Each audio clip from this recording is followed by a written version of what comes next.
여러분, 인생을 살다가 보면은요, 저보다도 오래 더 인생을 사신 분들이, 우리 어르신들이 정말 더 많지만은, 이 문제가 하나 해결될까 하면은 또 하나의 또 문제가 생기게 됩니다. 또 아직도 이 문제를 해결하지 못했는데도 불구하고 또 문제가 또 다가올 때에 참 얼마나 인생이 힘들구나 하는 생각을 갖게 됩니다. 근데 그것이 바로 인생인 것 같아요. 정말 우리 인생의 문제는 그냥 무덤에 가야 아무 문제가 일어나지 않는다라고 그렇게 말씀하시는 분들이 있지 않습니까? 우리 느헤미야 우리 4장을 보시게 되면은 이 예루살렘 성벽을 재건하고 이제 중수하는 가운데에서 싫어하는 세력들이 있었습니다. 산발랏, 사마리아의 총독이었죠. 그리고 자기의 그 수하의 참모였던 암몬 사람 도비야와 함께 또 우리 밑에 있는 그 아라비아 또한 족속들과 또 여러 족속들의 그 성벽이 재건되는 것을 결코 좋아하지 않았습니다. 그래서 끊임없이 이 공격하겠다고 하는 것을 위협하고 또 이 방해했던 것을 우리는 너무나 잘 알고 있습니다. 그래서 이 문제에 대해서 느헤미야는 아주 지혜롭게 대처했죠. 그래서 열심히 이 성벽을 이제 재건하는 가운데에 한 손에는 그 일하는 쟁기와 삽을 잡고 한 손에는 또한 칼과 창을 잡고 이렇게 열심히 하면서 이 모든 공격의 만만 준비를 다 대처를 하면서 열심히 이 그 성벽을 중수해 나갔습니다. 근데 보면 그 외부의 그 침략도 있지만은요, 이 내부의 갈등이 또 있었다라고 하는 것을 오늘 우리는 발견합니다. 그래서 느헤미야 5장 1절에서부터 19절까지 말씀은 그 유대 공동체의 그 내부적인 갈등을 이제 어떻게 해결하고 있는가 하는 것을 우리에게 보여주고 있습니다. 그래서 느헤미야의 내부 갈등의 리더십을 우리에게 말씀해주고 있습니다. 이 내부의 갈등이라고 하는 것은 그 예루살렘 벽을 재건하고 중수함으로 인해서 사실은 촉발되었던 문제가 아닙니다. 그 전부터 사실은 있어 왔었던 그 경제적인 그 구조에 악이 있었다라고 하는 것을 우리는 말씀을 통해서 알 수가 있습니다. 그런데 이 내부의 그 문제가 드러나지 않았다, 이 수면에 떠오르지 않았다가 이 성벽을 재건하고 중수함에 있어서 조금 더 이 부역이 그들에게 가중이 됨으로 인해서 이제 이 문제들이 수면으로 이제 떠오르게 된 것이죠. 보통 한 공동체에 있어서 계속적인 그 한 리더십이 있다가 이 다른 리더십으로 이렇게 바뀌게 되면은요, 그 소위 바켓에 그 오물이 들어 있는데 계속 지속되다 보면은 이게 다 밑에 이제 깔아 앉았다가 위에 보게 되면은 그렇게 더러워 보이지 않는 게 맑은 물처럼 보이는데요. 리더십의 그 변화와 체인지가 그 소위 바켓을 턱 한번 건드리면 그 밑에 있던 것들이 확 올라오는 것과 마찬가지라고 하는 것이죠. 그래서 리더십을 바뀌게 되면은요, 그 초기에 뭐가 막 분분합니다. 이렇게 조용해서 보이지 않았던 그 문제들이 막 한꺼번에 그냥 확 하고 이렇게 부상을 한다는 것이죠. 이제 목회하면서도 저는 그런 많은 경험들을 했습니다. 그와 같이 오늘 이 성벽 재건에 박차를 가하는 가운데에 여러 가지 경제적인 도움과 부역이 이제 필요한 상황 가운데에 조금 더 어려움이 가중이 되다 보니까 이게 문제가 확 하고 이제 이렇게 떠오르면서 부상을 하게 되는 것이죠. 그게 뭐냐면은 이 백성들의 고충이었습니다. 그리고 그들을 다스리고 있었던 그 귀족들과 또한 그 가진 자들의 그 횡포들이 얼마나 극심했는가 하는 것을 우리에게 보여주고 있습니다. 오늘 이 문제를 정말 그 느헤미야가 지혜롭게 또 하나님의 그 원리를 가지고 하나님을 경외하는 마음으로 이것을 이제 해결하게 되는데요. 그렇게 보게 되면은 참 이 느헤미야의 마음이 얼마나 훌륭하고 소중한가 하는 것도 우리가 엿볼 수가 있습니다. 아무리 이 그 성벽을 재건해서 군사적인 그 문제를 이제 해결하고 또 외부의 침략에 있어서 그 문제들을 이제 해소한다고 할지라도 사실 그 안에 살고 있는 예루살렘 성에 있는 유대 사람들의 문제를 해결하지 못한다면 그 성벽이 사실은요, 뭐 외부적으로 여행적으로 굉장히 든든해 보이겠지만은 결국 그렇지 않다는 것이죠. 쉽게 무너질 수도 있다는 겁니다. 세계 역사를 이렇게 쭉 보게 되면은 그 아주 강했던 그 제국들이 그 무너지는 이유가 외세의 침략도 있지만 그 외세의 침략에 당하지 못하는 어떻게 해요? 내부의 갈등이 있었다는 것이죠. 그래서 뭐 왕자의 난이나 또한 사회적인 혼란이나 또한 극심한 어떤 빈부의 극차라든지 하는 것으로 인해서 그 분열이 그 사회적인 그 분열이 그렇게 갈 때에 외세에 침략해서도요 그것을 견디지 못하고 그 무너지는 사건들을 우리는 역사 속에서 얼마나 많이 배워왔습니까? 너무나 감사한 것은 이 성벽을 재건하는 가운데 있어서 주어지는 정말 중요한 내부적인 갈등도 어떻게 해요? 이것이 기회가 되어 가지고는 해결해 나갈 때 더욱더 외형적인 그 성벽뿐만 아니라 이 공동체가 더 든든하게 세워지는 그러한 하드웨어뿐만 아니라 소프트웨어까지 이제는 강건해지는 그러한 역사가 일어나게 된다고 하는 것입니다. 한 사람의 개인의 인격이나 또한 그 모습은 그 문제를 어떻게 해결해 나가는가 하는 것에 달려 있다고 생각을 합니다. 그래서 여러분 이런 이야기를 참 많이 듣잖아요. 영웅은 언제 태어난다고? 난세에 태어난다라고 하는 것이 있습니다. 난세에 어떻게 대처하는가에 따라서 그 영웅이 나타날 수 있다고 하는 것이죠. 느헤미야는 성벽 재건의 문제뿐만 해결하는 것이 아니라 더 붙이면 더 중요한 그 내부적인 그 갈등, 그 사회적인 그 구조를 하나님의 그 말씀과 하나님을 경외하는 마음으로 해결해 나가고 있다고 하는 사실을 우리에게 보여주고 있습니다. 오늘 1절 말씀 보게 되면은 그때 백성들이 그들의 아내와 함께 크게 부르짖습니다. 그래서 형제인 유다 사람들은 이제 원망했다. 이게 계속 원망이 이제 이어지게 되면은요 공동체가 힘들어집니다. 갈라집니다. 그래서 이런 부분들을 이제 해결해야 되겠다라고 하는 것이 먼저 우리 마음에 탁 들어오지 않습니까? 그때 보게 되면은요 막 원망을 하는데 아내들까지도 막 원망, 여인들도 와가지고 원망을 하는 거예요. 그만큼 경제적인 어려움과 또한 그 고통이 극심했다라고 하는 것을 알 수가 있습니다. 이 경제적인 문제에 대해서 막 계속해서 이렇게 이야기하는 사람들 남자보다도 더 어떻게 해요? 가정경제 어려움은 막 여성들이 더 하지 않습니까?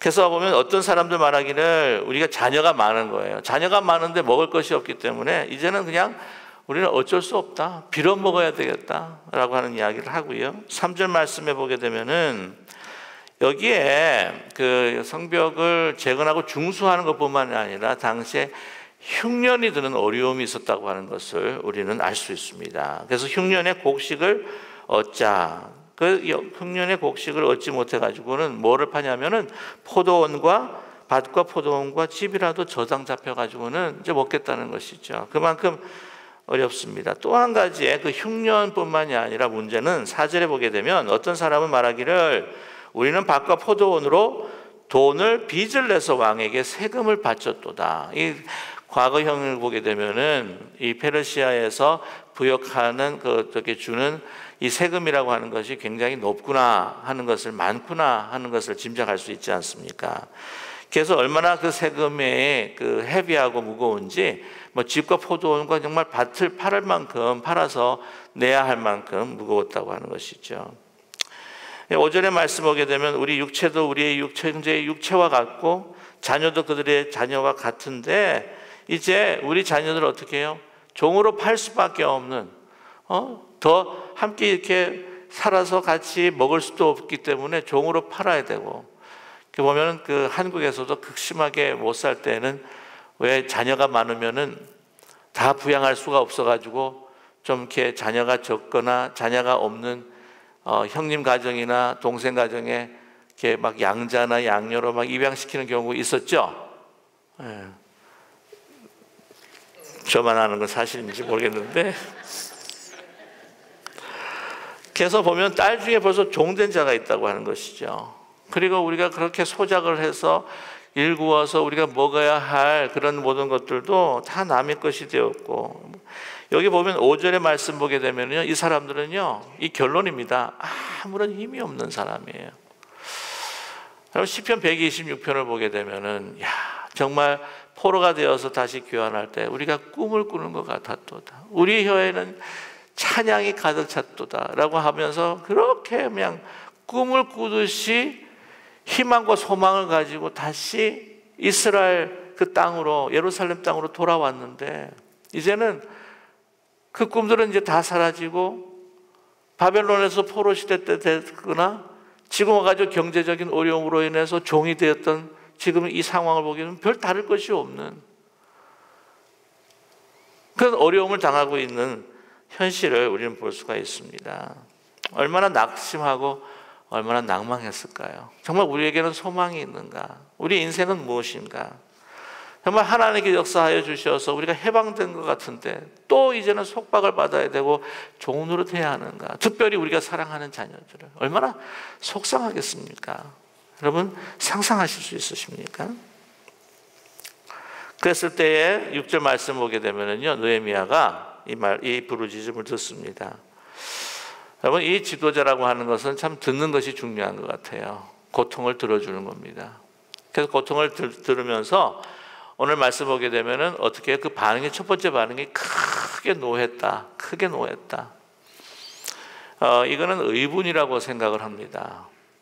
지금 그는 아닥사스다 왕의 술관원으로 거진 뭐 비서실장 실세이고 또 많은 지금 군사를 데리고 왔기 때문에 그런 높은 자리에 가장 힘 있는 사람이었습니다. 그 힘이 없는 자들, 돌봐주지도 않고 생각하지 않을 수도 있는 거예요. 그러나 그들의 그 상황과 그 부르짖음을 듣고 하나님께서 진노하는 것처럼 그냥 분노하는 거예요. 저와 여러분, 이러한 의분들은요, 우리 크리스찬들이 가져야 할, 예수 그리스도께서 성전에서 성전을 청소하는 그러한 그 분노, 의분을 가진 것처럼 우리는 그 분을, 그 노하는 거를, 그러니까 그렇게 뭐라 그럴까요? 꺼리끼지 말아야 한다고 저는 그렇게 분명히 믿습니다. 그러니까 그리스도인들의 용기라고 하는 건 뭐냐면 말할 때 말하고, 또 그리스도의 지혜라고 하는 것은 말하지 않을 때 말하지 않고, 그리스도의 용기라고 하는 것은 분을 낼 때 분을 내고, 또한 인내할 때 인내하는 것이 바로 우리 그리스도인의 절제에 있는 그 상황에 따라서 아주 하나님께서 적절하게 반응하기를 원하시는 것을 순종하는 것이 우리 그리스도의 삶인 줄로 믿습니다. 근데 뭐 말하지 말아야 될 때는 그냥 말하고, 말해야 될 때는 침묵하고, 그냥 의분을 가지고 막 행동해야 될 때는 그냥 용기 없이 뒤로 빠지고, 남이 어려움을 당하는 것을 볼 때에 그 의분을 가지고 나가는데 항상 보게 되면은요, 자기 문제, 자기 유익이 상실이 될 때 그때 분노할 때가 많다고 하는 것이죠. 그 남의 사정, 특별히 왜 의분을 가졌냐면 힘이 없는 자들이 약탈당하고 힘없는 자들이 고통을 당할 때 가지는 의분이라고 하는 것이죠. 크게 노합니다. 그래서 죄송합니다. 아침에 이런 말씀을 단어를 써서 이제 눈에 보이는 거 없이 분노 때문에 깽판을 내는 것이 아니고, 오늘 말씀 보게 되면은 7절에 보면 깊이 어떻게 해요? 생각하고, 영어로 보게 되면 이제 ponder이라고 하는 단어를 사용해요. 여러분 pond 아시죠? pond. 이게 소수처럼 작은 pond. 이렇게 보면 잔잔하지 않아요. 고요한 tranquility라고 하는. 분노했지만 어떻게 해요? 그거를 깊이 생각하면서 어떻게 할 것인지 아주 냉철하게 판단하는 그러한 그 생각, 아마 기도를 통해서 생각하신 것 같습니다. 그런데 7절에 보게 되면은요, 귀족들과 민장을 꾸짖습니다. 이르기를 너희가 각기 형제에게 어떻게 해요? 높은 이자를 취하는도다 하고 그냥 다 대회를 갖다가 열어가지고는 그냥 칩니다. 쳐. 사람들 앞에서. 확실히 권력이 좋아요. 힘이 좋아요. 막 칠 수 있으니까. 근데 힘은 이렇게 사용하는 겁니다. 자기한테 유익이 될 만한 귀족들한테는 우리 살살살해서 그냥 원하는 거 뽑고 그러고 힘없는 자들은 그냥 박대해버리고. 왜 그런 사람이 있잖아요. 힘없는 자에게는 막 강해지고 또 좀 강해 보이는 사람한테 약해지고. 여러분 이런 사람 좋으세요?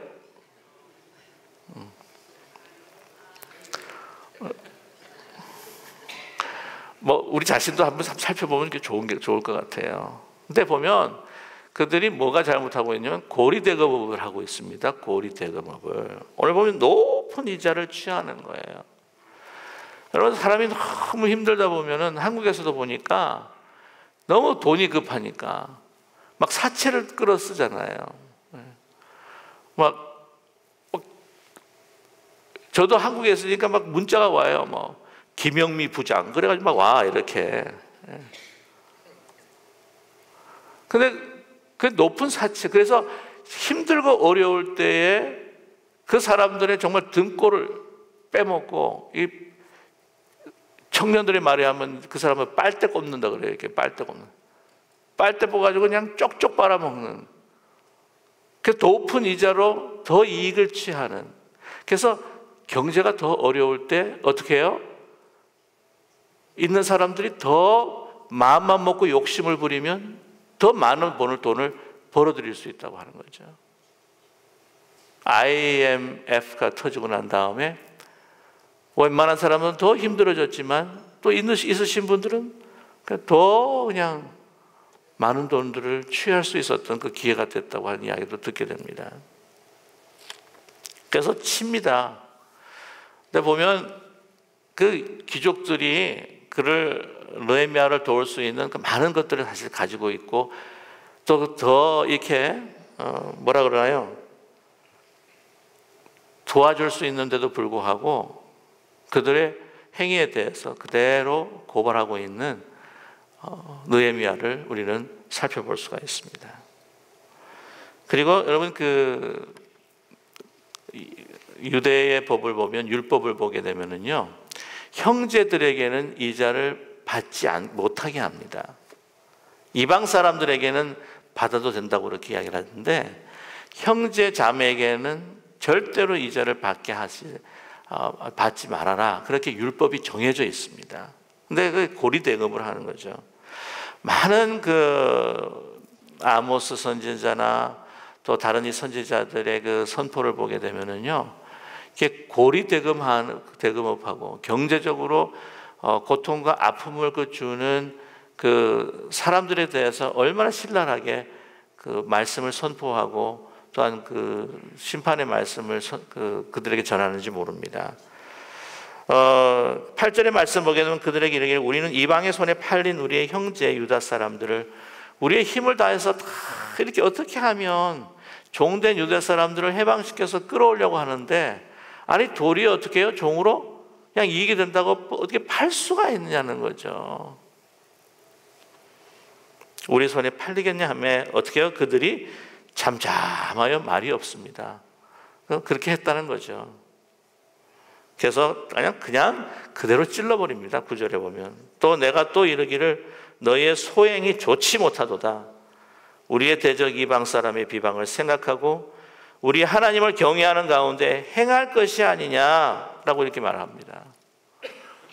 이방 사람들이 우린 뭐라 그러겠느냐, 세상에 저렇게 해서 형제들을 갖다가 돌아오게 한다고 이렇게 애를 쓰면서 또 뒤에서는 또 팔아.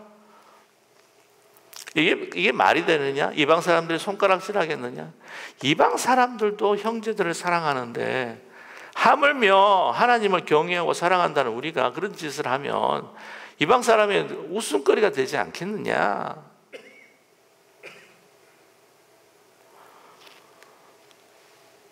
오늘 특별히 중요한 말씀이 여기에 있습니다. 우리 9절에 한번 말씀, 이 말씀이 느헤미야가 그 귀족들에게 하는 말씀도 되지만 우리 항상 말씀은요, 우리 자신이 받아야 되는 거예요.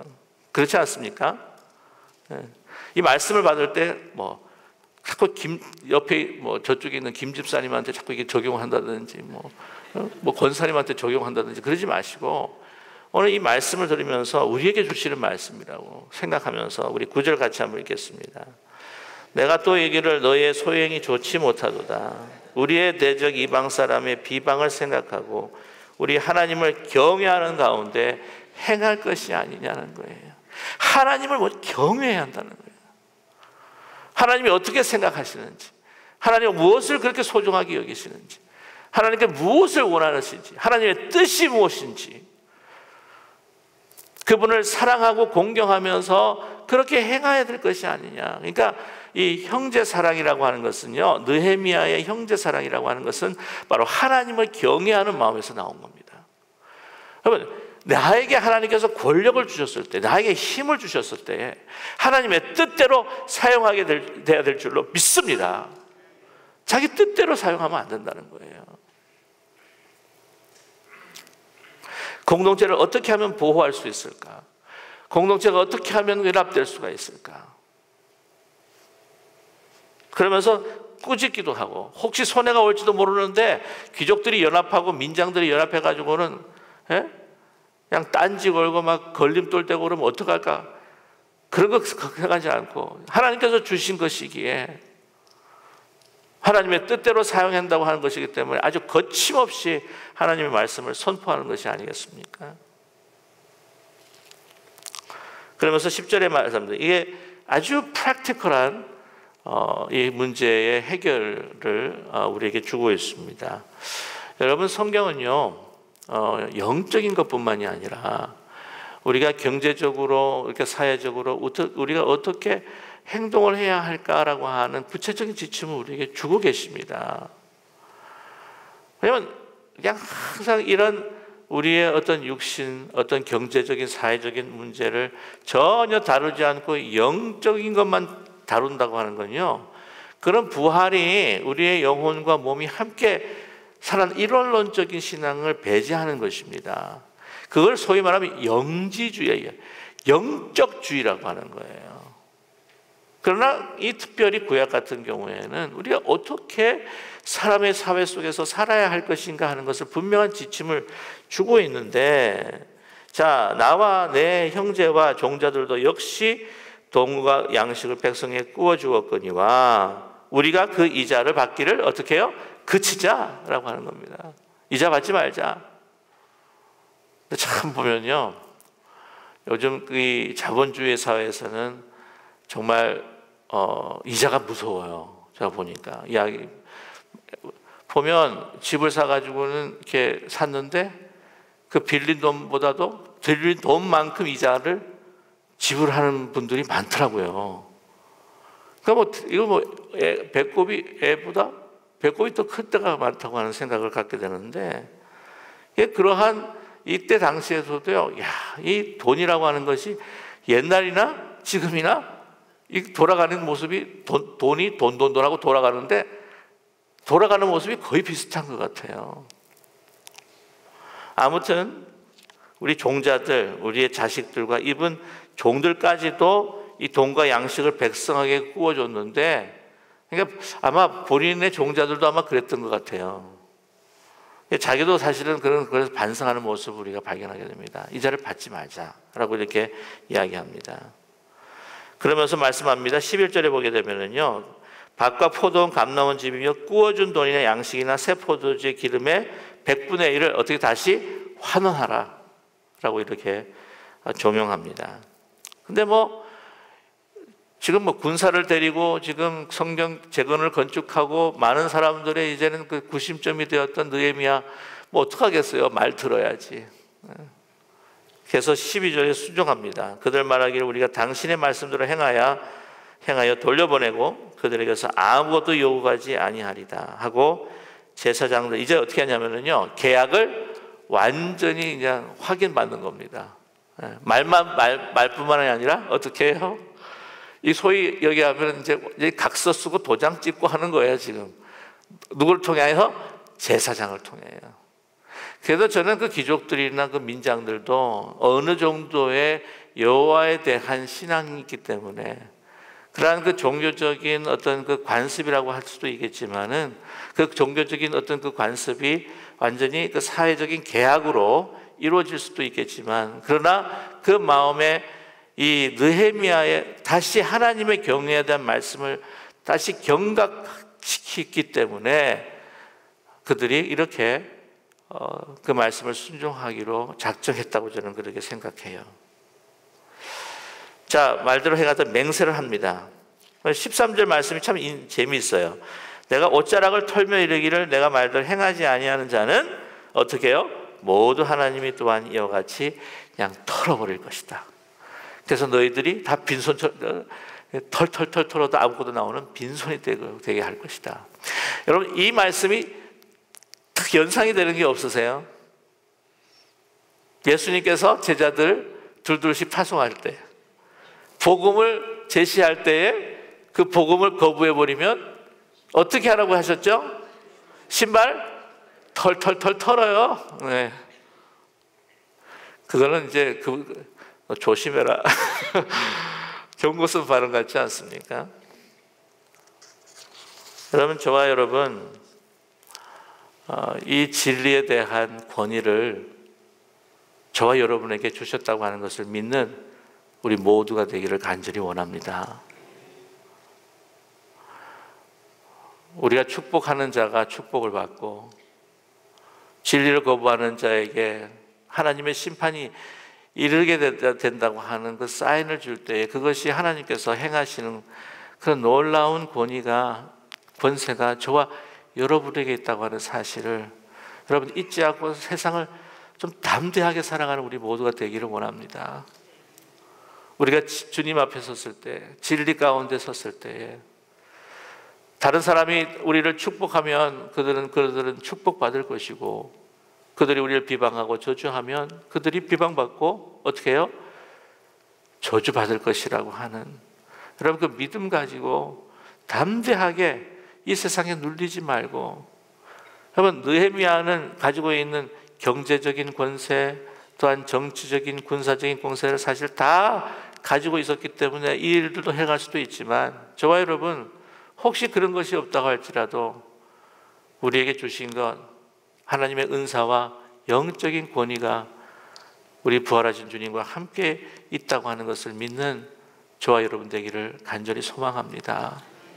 그래서 분명히 기도하는 가운데 정말 하나님의 뜻을 간구하면서 말할 때는 말하고 말하지 말 때 말하지 말고, 의분하면서 행할 때 행하고 행하지 않을 때 행하지 않는, 정말 그리스도를 닮은 그런 귀한 이 가정뿐만 아니라 교회와 사회에 리더십을 발휘하고 리더가 되시는 저와 여러분 되기를 간절히 소망합니다. 아무리 총독의 자리에 있다고 할지라도요, 이 권세를 하나님의 뜻에 합당하게 사용할 때 총독이 되는 거지, 총독이 그렇지 않고 자기의 유익을 위해서 모든 일을 행할 때 그런 총독이 아니라 도적이 됩니다. 그렇지 않습니까? 저와 여러분에게서 주신 우리 가정의 우리의 위치, 우리 교회의 직분들, 우리 잘 깊이 생각해 봐야 돼요. 자, 15절입니다. 14절에 유다 땅 총독으로 세움을 받은 때 곧 아닥사스다 왕 제20년부터 제30년 32년까지 12년 동안은 나와 내 형제들이 총독의 녹을 먹지 아니하였느니라. 그러면 이 느헤미야나 이 사람들은 다 그냥 손가락 빨고 살았을까요? 물만 먹고 살았을까요? 어떤 분은 본래 가진 것이 많은 분이기 때문에, 저축한 것들이 많은 거기 때문에 살 수 있을 것이다, 그렇게 이야기하시는 분도 있어요. 그러나 그때 당시에는 두 가지의 녹이 있었다고 이야기를 합니다. 그 황제, 그러니까 왕에게, 페르시아 왕에게 직접 하사하는 녹이 있고, 또한 그들이 인센티브로 받는, 그러니까 세금을 많이 페르시아 왕에게 보냄으로 인해서 걷어들이는 그 땅으로부터 얻게 되는 녹이 있다고 그래요. 근데 그 녹을 받지 않았다고 그런 것입니다. 그걸 우리에게 분명히 말씀해 주는 게 뭐냐면 15절의 말씀이에요. 나보다 먼저 있었던 총독들입니다. 백성들에게 양식과 포도주와 은 40세겔 그들에게 빼앗았고, 또한 그들의 종자들을 백성을 압제하였으나 나는 하나님을 경외함으로 이같이 행하지 아니하고, 라고 이렇게 말씀하고 있어요. 하나님을 경외하기 때문에 행하지 않는다. 그러니까 그 땅에서 나오는 모든 녹들을 나는 받지 않겠다. 왜? 너무 그들이 무거운 세금에도 고통을 당하는데 내 전에 있었던 그 사람들의 관행을 결코 따르지 않겠다는 거죠. 우리 그리스도인들이 또 유혹을 받는 게 뭐냐면, 왜 그렇게 특별하게 살아? 다 이렇게 다 해오던 거야. 다 그러는 거야. 한국에서 이제 술자리에 가서 이제 회식을 할 때 이제 막 술할 때 어떤 그런 이야기를 듣는데요. 그러니까 저는 물론 제 신앙으로서 제가 술을 마시지 못합니다. 그러면은 옆에 동료가 그런대요. 걱정하지 마. 내 친구 아는 장로님은 그냥 술 마셔. 괜찮아. 그런 데 이야기를 한대요. 제가 지금 말씀을 드리는 거는 술이 죄다 아니다 이 말을 떠나서 본인의 신앙 양심으로 가지고 그랬을 때 그렇게 이제 권유하고 이제 이야기한다는 것이죠. 딱 반응이야. 다 그렇게 해. 그러나 이 모든 것들을 어떻게 해요? 주님을 경외할 때 이것을 타파해야 되는가? 아니면 이것이 좋은 관행인가 하는 것들을 우리가 분별하면서 우리가 그것을 그치든지 더 발전시키든지 우리가 해야 될 필요가 있다고 하는 것을 우리에게 말씀해 주고 있습니다. 오늘 이 경외하는 마음으로 사람들이 이렇게 대접하고 더 이렇게 높여주려고 했을 때에도 느헤미야는 18절 말씀을 보게 되면 내가 총독의 녹을 요구하지 아니었으면 이 백성의 부역이 어떻게 해요? 중하염이었더라. 더 이상 더 큰 부역을 내가 그들에게 더 덧입히지 않겠다라고 하는 마음을 하면서 19절에 우리 같이 한번 19절의 기도입니다. 이 느헤미야의 기도인데요. 우리 함께 같이 읽겠습니다. 네, 하나님이여, 내가 이 백성을 위하여 행한 모든 일을 기억하사 내게 은혜를 베푸시옵소서. 여러분, 이렇게 진행되고 있는 그 성교의 중수가 52일 만에 정말 놀라운 기적과 같은 일이 마칠 수 있었던 것은 지금 그 가지고 있었던 내부의 갈등이 바로 해소가 되고 문제가 해결되고 갈등을 넘어서 우리가 더 하나가 되었을 때에 이 엄청난 성벽 재건의 그 공사가 이루어지게 되었다고 하는 것이죠. 오늘 이 기도를 통해서 느헤미야의 마음을 우리는 살펴볼 수가 있습니다. 네, 하나님이여, 이 백성을 위하여 행한 모든 일들을 기억하사 어떻게 해요? 내게 은혜를 베풀어 주시옵소서. 주님, 사실 제가 하나님의 은혜 가운데 인도하심 가운데 할 수 있는 최선은 다했습니다. 그러니 그 마지막 모든 열매를 맺으신 분은 누구세요? 여호와 하나님이시란 말이죠. 그렇기 때문에 하나님의 뭐가 필요합니까? 은혜를 베풀어 달라는 거예요. 이 모든 일의 마침과 시작과 마침은 바로 하나님의 은혜에 달려 있습니다. 나는 그냥 도구로 쓰여질 뿐입니다. 충실하게 도구로 사용해 몸부림쳤사오니 주님, 그 은혜로 이 모든 하나님의 역사를 이루어 주시옵소서. 저와 여러분을 향한 이 기쁜 우리 공동체그 시작과 모든 그 과정을 인도해 주시고 건강하고 아름다운 이 교회를 주님 오실 때까지 세우는 그 모든 일에 있어서 은혜가 주님 우리를 은혜를 간구하오니 우리가 하나가 되어 갈등을 넘어서 연합하여 하나님의 그 은혜로 주님의 뜻을 이루게 하여 주시옵소서. 우리 함께 간구하는 저와 여러분 되시기를 주님의 이름으로 간절히 축원합니다.